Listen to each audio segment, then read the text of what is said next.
So quick show of hands, how many people here have done anything with a Raspberry Pi or Arduino or anything like that? That's a lot of hands, OK. How many of you have done anything with NIFs?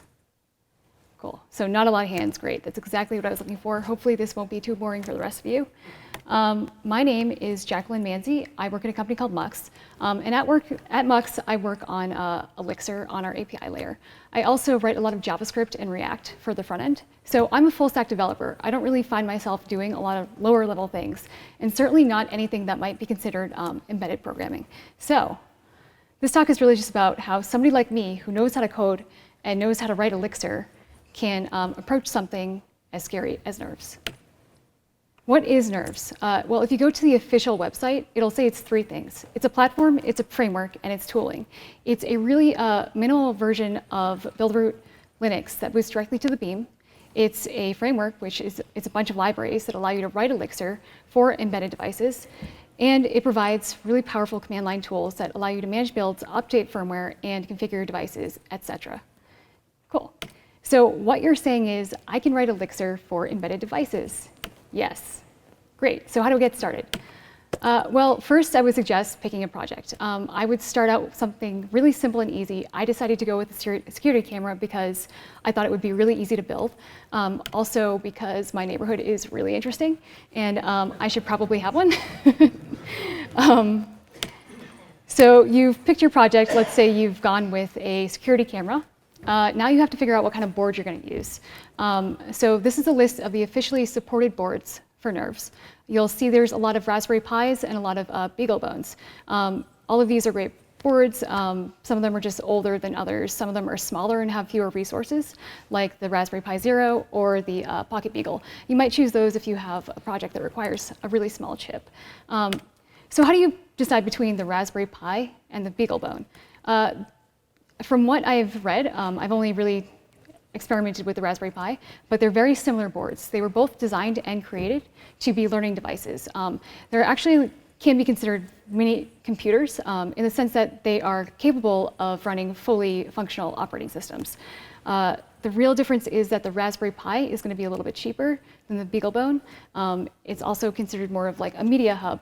I know that the newer Raspberry Pi 4 can support like 4K, dual 4K, which is pretty crazy. The Pocket Beagle is going to be a little bit more powerful. It has more pins, and it is more expensive. If this is your first NIFs project or your first embedded project in general, I would probably suggest going with one of the newer versions of the Raspberry Pi model, the Raspberry Pi 3B Plus or the Raspberry Pi 4, just because the Raspberry Pi is a more popular board. You're going to have a lot more resources available to you on the internet if things go wrong. I went with the Raspberry Pi 3B Plus because the Raspberry Pi 4 was not out yet. I probably would have gone with that. But also because it supports all the things I would need to build a security camera. And it's pretty cheap for $35. Cool. So we have our Raspberry Pi, looks like this. We have our PiCam, it's like this. It's like a really small camera that's made specifically for the Raspberry Pi. We have our micro SD card, which we're gonna need for our Raspberry Pi. That's what we're gonna boot our system onto. We have our SD card writer and reader. We have our power supply to power our Raspberry Pi, and we have an Ethernet cable to connect to our Raspberry Pi so that we can connect to it. And we have dongles all over the place because Apple hates us. Okay, so now that you have everything, it's time to install NIFs on your computer or our host. I'm not going to go deep into the installation instructions because the docs do a really good job of that, but NIFs really requires three things. It requires Erlang, Elixir, and a few tools for packaging the firmware. So let's say that you've successfully installed NIFs on your host. Now it's time to create your new NIFs app. And NIFs provides a really great tool for this. If you say mix nirfs.new, hello NIFs, it will generate a new Nerves application for you. If you want to name it something else, just change Hello Nerves to something else. And it will generate something for you. It'll look really similar to other Elixir applications you've used. You'll notice that there is a config here that is a general config, and there is a target config, and that's going to be for your Raspberry Pi. When we refer to target, we're going to be referring to our device. And in this case, it's our Raspberry Pi. We're going to allow it to fetch and install its dependencies. Yes.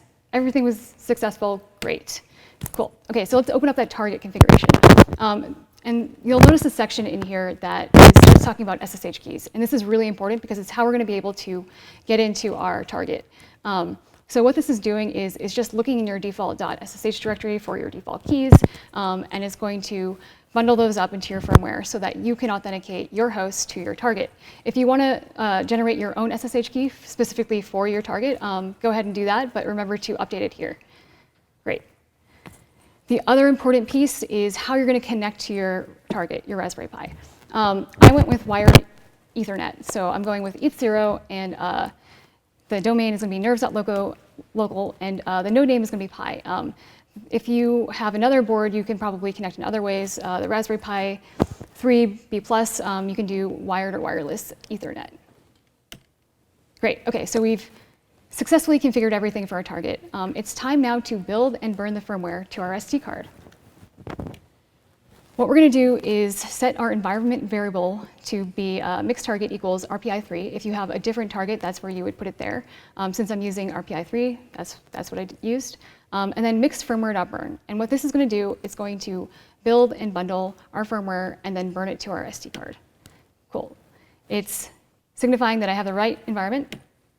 Lots of building is happening. And then it successfully built and bundled our firmware. It's also discovered our SD card. There's probably a long list of other things in here. I just included the first one.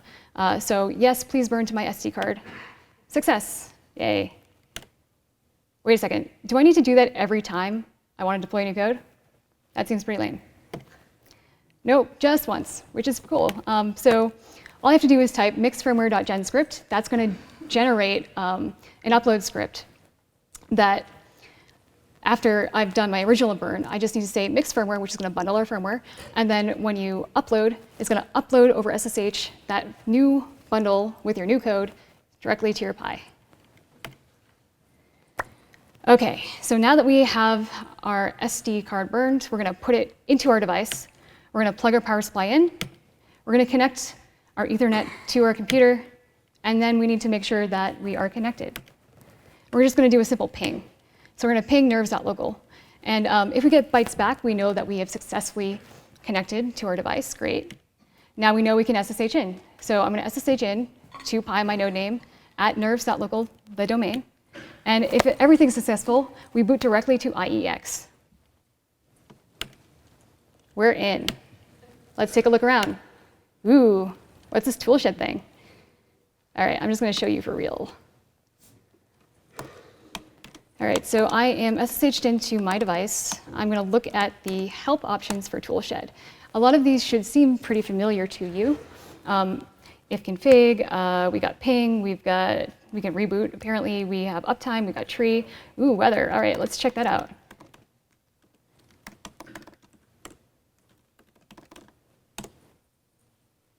It is partly cloudy and 87 degrees in Denver. Awesome. Toolshed is a great command line tool to help you with stuff on your system for nerves. OK, well, the weather is pretty cool, but let's actually do something useful, like build a security camera. So I know that there's a lot of libraries for the Raspberry Pi camera, the PiCam, but they're mostly in Python. So are there any Elixir libraries for the PiCam? Yes, actually, there's a really good one under Elixir Vision PiCam. So let's check that out. Cool, so what's this? It's an Elixir library used to capture MJPEG video on a Raspberry Pi using a camera module. Awesome. Oh, cool, we have some examples. Let's look at the PiCam HTTP one. What's this? It's an example application for streaming MJPEG video over HTTP using PiCam. All right, so let's pretend that we just implemented this. All right, that's pretty cool. There are my fingers. There you guys. This is actually pretty impressive. The quality is really good, and the frame rate is fast, and things look good. I'm really impressed by this library.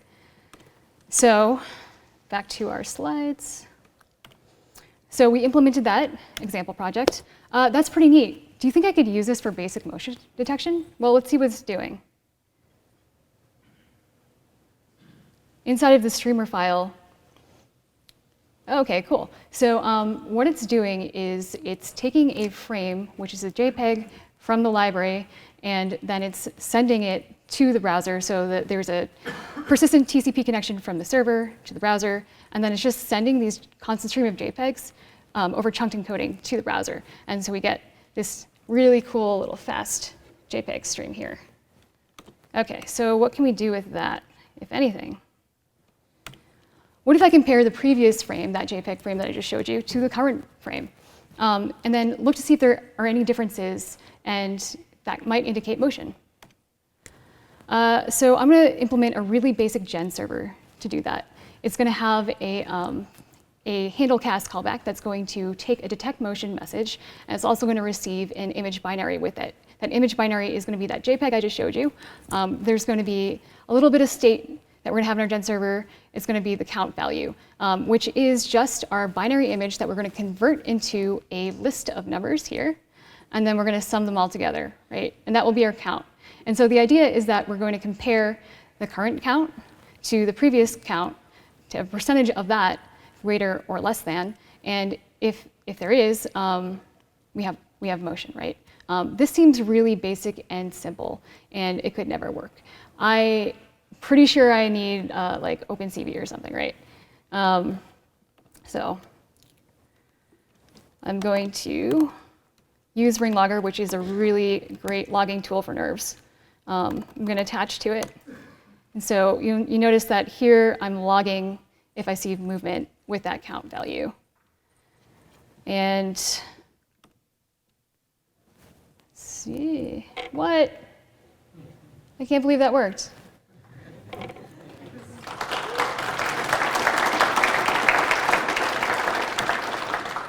Holy crap, I did not expect that to work.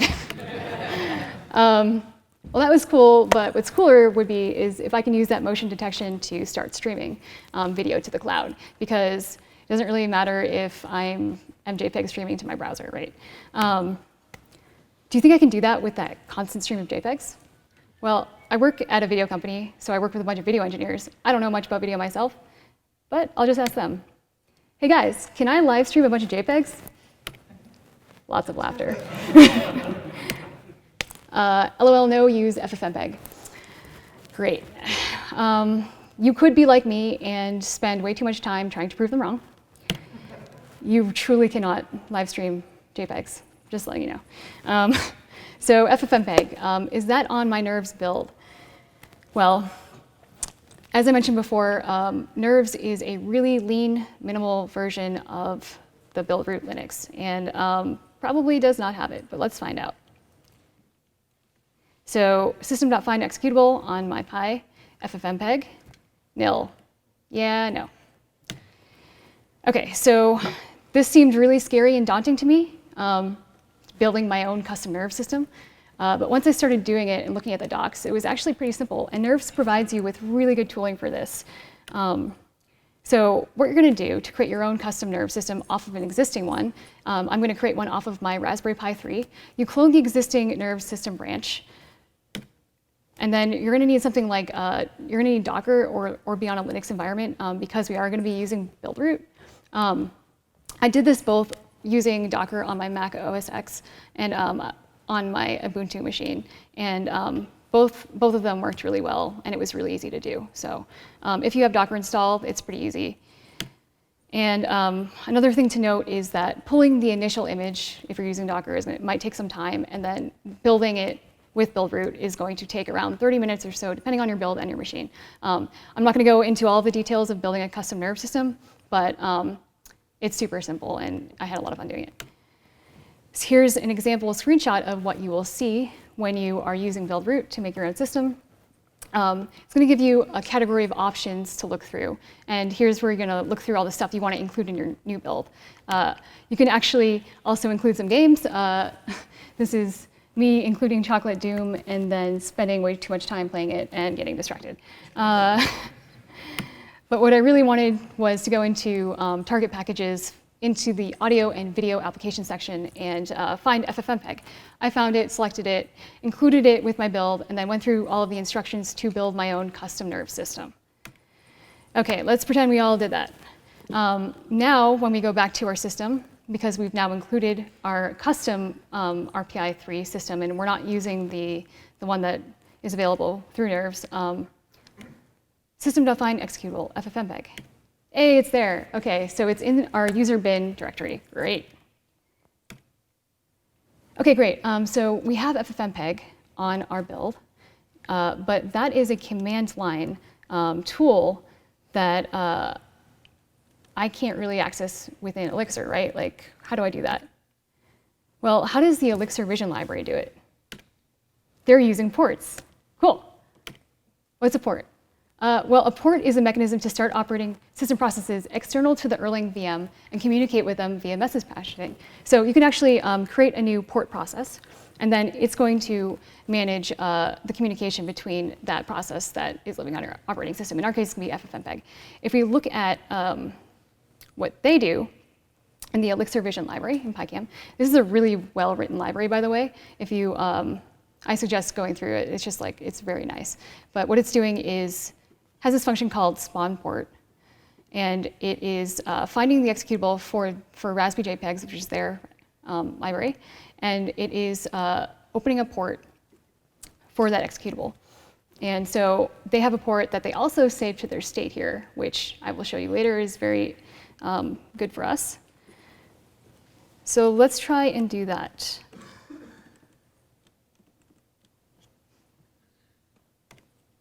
OK. So here's what mine looks like. And I don't know if anybody has used FFmpeg in here before, but it is a command line tool that involves a series of really confusing arguments.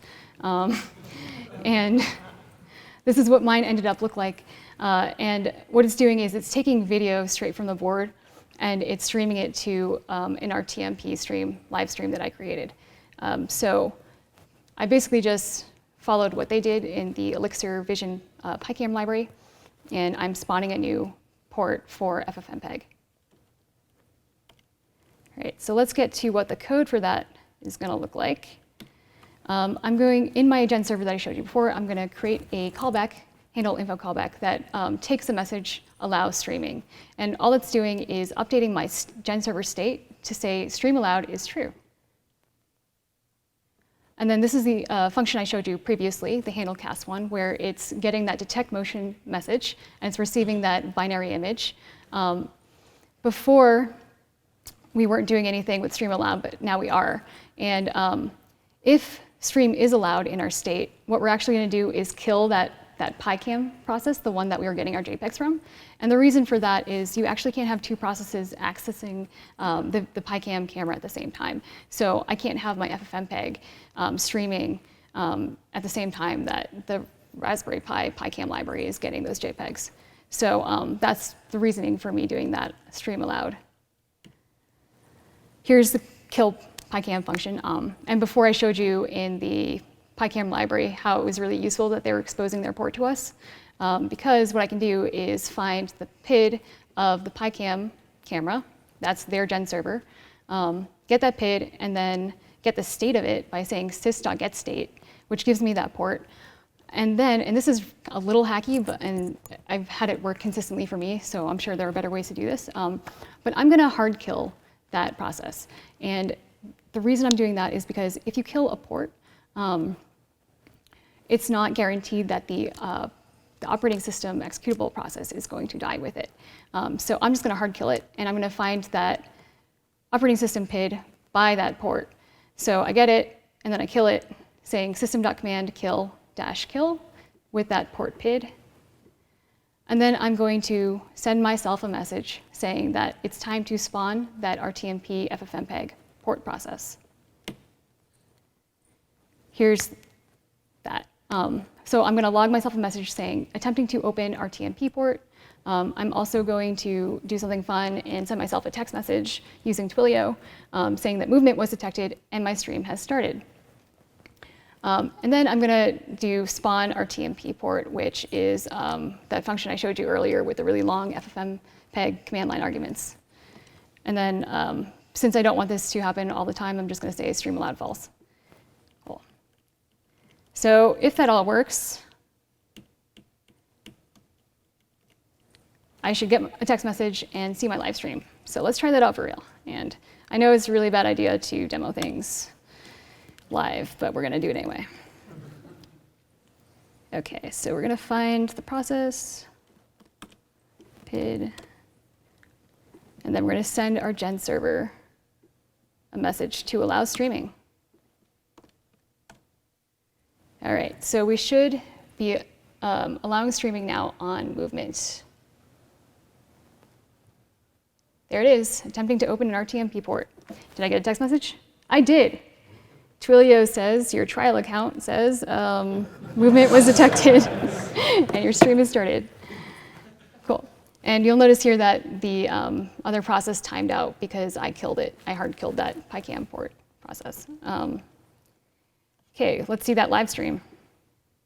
Not to be a corporate shill, I just work on this product, so it was like the thing I was most familiar with. But I just used Mux, but you can use anything else to live stream with. We see that we did actually connect. Let's check it out. We have an asset that's preparing, and it's ready. And there is our live stream. A